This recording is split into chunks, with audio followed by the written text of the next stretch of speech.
পশ্চিম আফ্রিকার দেশ নাইজারে সাহারা মরুভূমির এক দুর্গম অঞ্চলে মিলল বিলুপ্ত ডাইনোসরের নতুন প্রজাতি।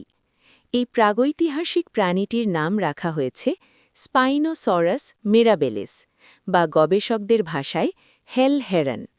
আজকের ভিডিওতে আমরা জানব এই বিশাল ডাইনোসরটির অবিশ্বাস্য বৈশিষ্ট্য, আকার এবং পৃথিবীতে তার সময়কাল কেমন ছিল।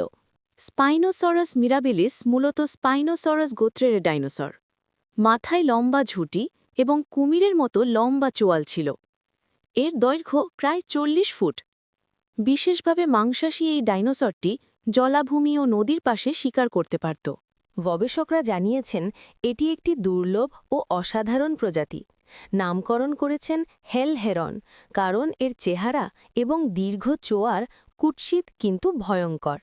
প্রায় ৯,৫,০০,০০০ বছর আগে পৃথিবীতে বেঁচেছিল এই ডাইনোসর। গবেষণার মাধ্যমে জানা গেছে এটি অন্যান্য স্পাইনোসরাসদের মতো আংশিক জলজ জীবনযাপন করত। এটি নদীতে মাছ ধরত এবং শক্তিশালী চোয়াল দিয়ে শিকার ধরে।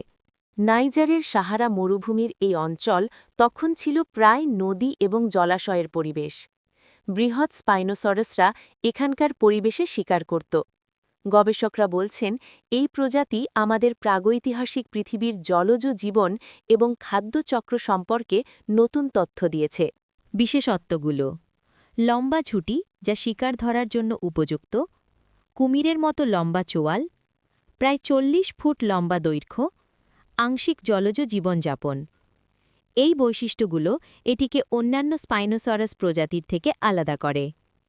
গবেষকরা মনে করছেন এটি পৃথিবীর বিলুপ্ত প্রাণীসমূহের ইতিহাসে একটি গুরুত্বপূর্ণ খোঁজ।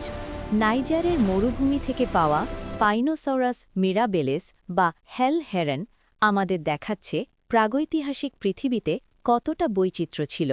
ডাইনোসরদের এই অবিশ্বাস্য রূপ আমাদের কল্পনাকে ছুঁয়ে যায়। ভবিষ্যতে আরও নতুন আবিষ্কার আমাদের প্রাগৈতিহাসিক পৃথিবীর রহস্য উন্মোচন করবে। তুমি কি জানো পৃথিবীতে কত প্রজাতির ডাইনোসর এখনও আবিষ্কৃত হয়নি? কমেন্টে জানাও তোমার প্রিয় ডাইনোসর কোনটি। ভিডিও ভালো লাগলে লাইক, শেয়ার ও সাবস্ক্রাইব করতে ভুলবে না।